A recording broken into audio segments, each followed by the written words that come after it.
Hello everyone, नमस्कार। Teachers exam YouTube channel पर मैं डॉक्टर मुकेश कुमार आप सभी का स्वागत करता हूं। फ्रेंड्स, हमने केवीएस एग्ज़ाम के लिए सीडीपी सीरीज़ शुरू की थी, टीचिंग एप्टीट्यूड सीरीज़।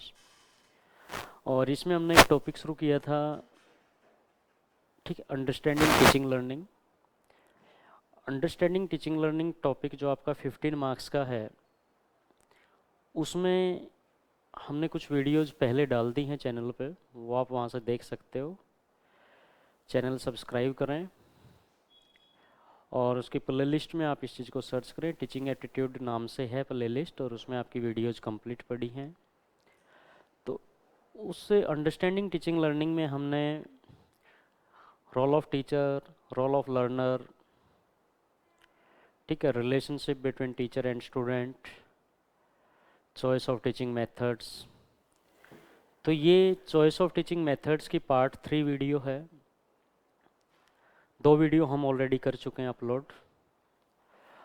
और इसमें चॉइस ऑफ टीचिंग मेथड्स में क्या है कि जब एक टीचर अपनी क्लास में टीच करता है तो ये तो है ही कंफर्म कि उनको एग्ज़ाम ओरिएंटेड पढ़ाना है। मान लीजिए आप एक टीचर हैं और आप जब अपनी क्लास में टीच कर रहे हो तो क्लास में टीच करते टाइम आपको क्या करना है, आपको एग्ज़ाम ओरिएंटेड पढ़ाना है, पेपर ओरिएंटेड कराना है। इसके अलावा और कुछ हमने नहीं करना है, ठीक है। तो जब एग्ज़ाम ओरिएंटेड पढ़ाओगे तो पढ़ाते टाइम कौन कौन से टीचिंग मेथड्स हमने यूज करने हैं, उनका सिलेक्शन हम कैसे करेंगे। तो एक तो टीचिंग मेथड का सिलेक्शन लेवल के अकॉर्डिंग हो जाता है, प्राइमरी, मिडिल, हायर। इसके अलावा टीचर को पता नहीं कब कौन सा मेथड यूज करना पड़ जाता है, क्या चीज़ समझाते टाइम। तो कुछ मेथड्स हमने ऑलरेडी किए हैं। पार्ट 2 वीडियो को एक बार देख लेना। पार्ट 2 से नेक्स्ट जो आपके पास है वो ये है। जैसे कि एक विधि है प्रत्यक्ष विधि, एक है प्रत्यक्ष विधि। इसी तरह से एक आपके पास है प्रदर्शन विधि।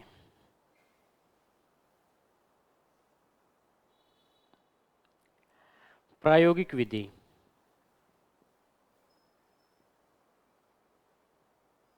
तो ये क्या है? प्रत्यक्ष शब्द का मतलब क्या है? प्रत्यक्ष शब्द का मतलब होता है अपनी आंखों के सामने। प्रत्यक्ष शब्द का अर्थ क्या है? अपनी आंखों के सामने। ये मत कहना कि आंखों के सामने। जब आंखों के सामने कहते हैं तो क्या पता किसी और की आंखें हों, किसी और के सामने, किसी और के सामने है तो वो आपके पास प्रत्यक्ष नहीं होगा, वो आपके पास प्रोक्स हो जाएगा। आपके लिए वो क्या है? वो है प्रोक्स। प्रत्यक्ष कब होगा? जब अपनी आंखों के सामने होगा, ठीक है। तो इस प्रत्यक्ष विधि में क्या है कि आप कोई भी एक्टिविटी करके दिखाते हो, मान लीजिए, तो वो एक्टिविटी आप बच्चों को करके दिखाते हो सामने आके, तो ये प्रत्यक्ष विधि है। किसी बच्चे से कुछ करवा रहे हो, कोई प्रैक्टिकल करवा रहे हो या कुछ भी करवा रहे हो, तो वो भी आपके पास प्रत्यक्ष विधि है। आप वहाँ पे सामने खड़े और आपने बोल दिया कि बेटा ये काम करके दिखाओ, तो भी इसको हम प्रत्यक्ष विधि कहेंगे। मतलब स्टूडेंट की आंखों के सामने, स्टूडेंट की आंखों के जो सामने अगर कुछ भी किया जा रहा है तो वो कौन सी विधि है? प्रत्यक्ष विधि। प्रदर्शन विधि का मतलब होता है डेमोन्स्ट्रेशन, डेमो वगैरह, मतलब एक बार करके दिखाना है। कहते हैं कि प्रदर्शनी लगी हुई है। प्रदर्शनी लगी हुई है का मतलब ये है कि वहाँ पे कोई सामान रखा हुआ है, कोई मॉडल्स, कोई कले, कोई चार्ट, कोई मैप, कुछ भी। आने वाले आएंगे और उनको देखते हुए चले जाएंगे, मतलब वो सिर्फ क्या है? प्रदर्शन विधि है। प्रायोगिक विधि में क्या होता है? प्रायोगिक विधि में प्रैक्टिकल करके देखा जाता है। जैसे कि बारीक वायर जो होती हैं, पतली वायर, पतली तार जो होती है, उसका डायमीटर निकालना है तो शायद वर्नियर कैलिपर्स का यूज किया जाता है। तो जब वर्नियर कैलिपर्स का आप यूज करते हो तो वर्नियर कैलिपर्स का यूज करने के लिए कौन सी विधि बन गई, वो आपके पास प्रायोगिक विधि जो मतलब बन गई है। इसी तरह से अगर हमें एक माइक्रोटॉम पकड़ा दिया जाए, एक स्पेसिमेन पकड़ा दिया जाए, उसकी अब हम स्लाइड बनाएंगे, माइक्रोस्कोप के नीचे उसकी स्टडी करेंगे, क्या है, प्रायोगिक विधि है। मीन्स ये प्रैक्टिकल मेथड है, इसमें प्रैक्टिकल करके देखा जाता है या करके दिखाया जाता है, ये जस्ट प्रदर्शन किया हुआ है। अब ये आपके ऊपर डिपेंड करता है कि पेपर का क्वेश्चन कैसा पूछा हुआ है। जिस टाइप का प्रैक्टिकल क्वेश्चन बना हुआ है उस टाइप से आप मेथड का यूज कर लें, ठीक है। अब मान लीजिए कहता है कि आप एक क्लास टीचर हैं और आप बच्चे को न्यूटन का सेकंड लॉ पढ़ा रहे हो, second law of Newton, motion के नियम जो थे उनके बारे में बता रहे हो, तो आप कौन सी विधि का प्रयोग कर सकते हो। तो वहाँ पे आप प्रत्यक्ष विधि भी यूज कर सकते हो, प्रदर्शन विधि भी यूज कर सकते हो। क्लास में ही बच्चों के सामने जब बता रहे हो तो आप प्रत्यक्ष विधि आंसर दे दें, ज़्यादा बेटर रहेगा। सेकंड लॉ ऑफ मोशन क्या कहता है कि किसी वस्तु पर जिस दिशा में बल लगाया जाता है वस्तु उसी दिशा में अवस्था परिवर्तन करती है। Object moves in same direction in which force is applied, उसी दिशा में अवस्था परिवर्तन करती है। तो ये आपके पास कौन सी विधि हो जाती है, ये आपके पास प्रत्यक्ष विधि हो जाती है, ठीक है।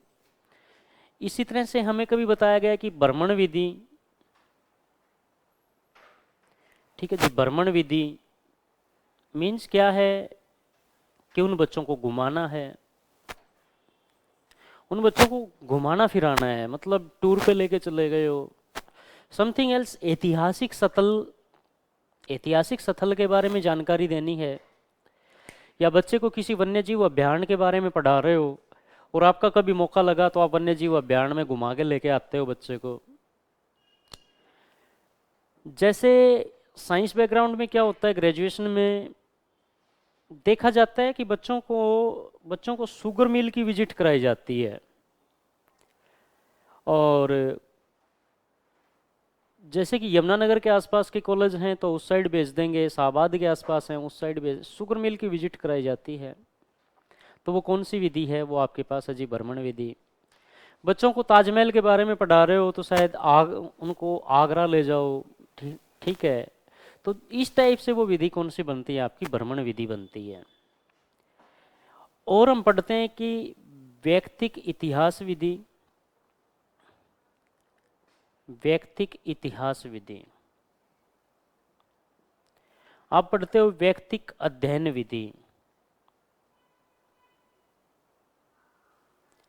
व्यक्तिक इतिहास और व्यक्तिक अध्ययन। केस हिस्ट्री मेथड, ये आपके पास है case history method.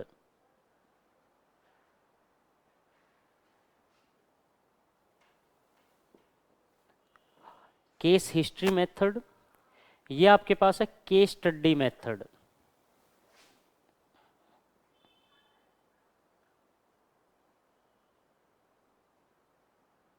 Case history और केस स्टडी।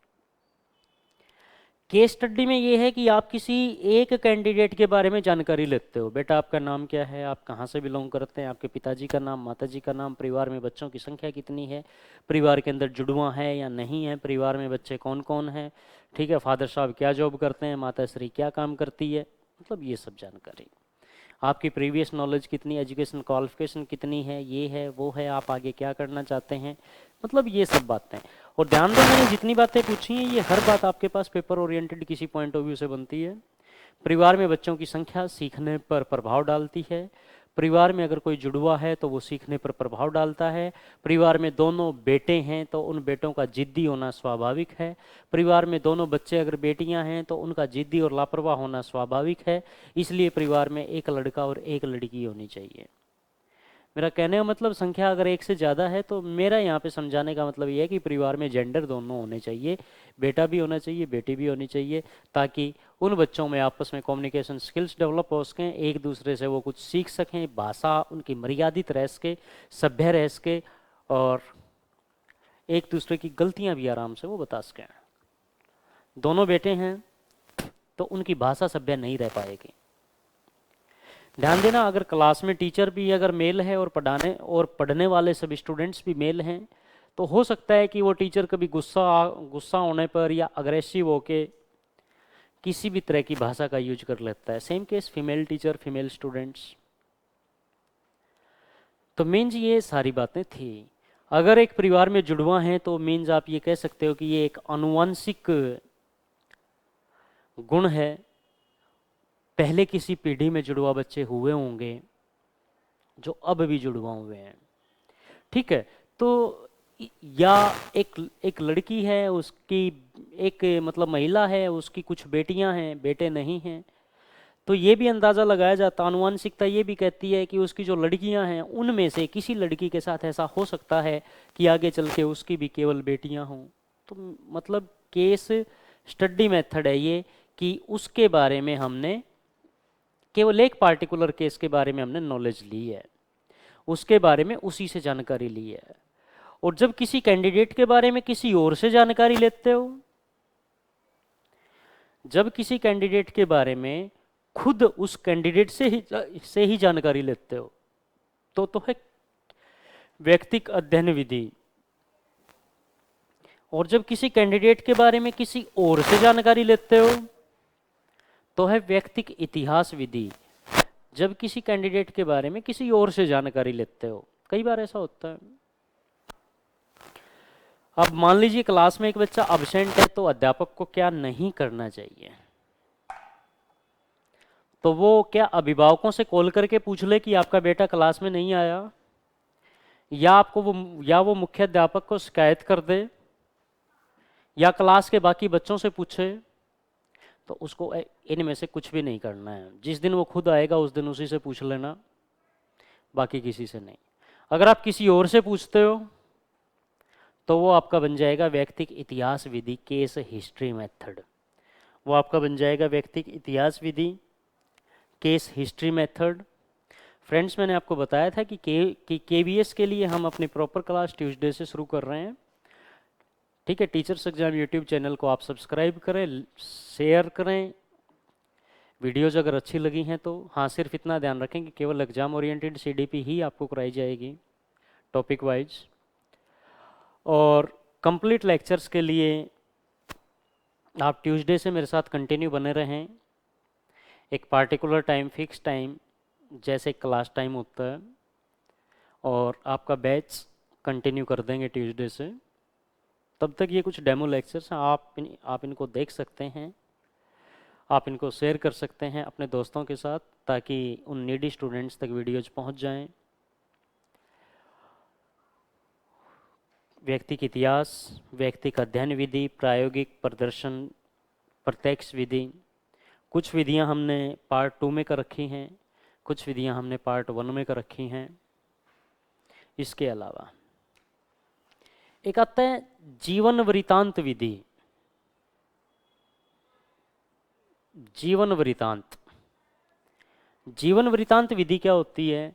जब किसी की लाइफ हिस्ट्री बताई जाती है, किसी की जीवनी क्लास में पढ़ाई जाती है, किसी की जीवनी पढ़ाई जाती है क्लास में, महादेवी वर्मा की जीवनी पढ़ा रहे हो, महात्मा गांधी की पढ़ा रहे हो, डॉक्टर एपीजे अब्दुल कलाम की जीवनी पढ़ा रहे हो, भगत सिंह की जीवनी पढ़ा रहे हो, किसी की जब जीवनी का उल्लेख किया जाता है तो वो आपके पास बनती है जीवन वृतांत विधि। एक है व्याख्यान विधि। जब किसी विषय वस्तु को फुल्ली एक्सप्लेन करते हो, केवल जितना बुक में दिया हुआ है उतना नहीं कराते हो, उससे कुछ एक्स्ट्रा कराते हो, किसी भी चीज़ को अच्छे से एक्सप्लेन करते हो, उसके लिए और कुछ एग्जाम्पल लेके आते हो।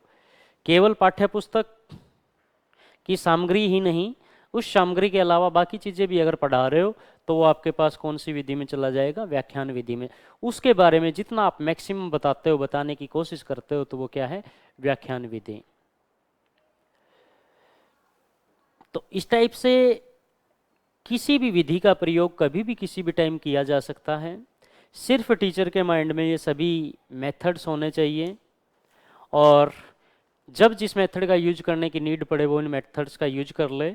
आप केवीएस के लिए एग्ज़ाम प्रिपरेशन कर रहे हो, तो आपके लिए ये बेनिफिशियल कैसे रहेंगे?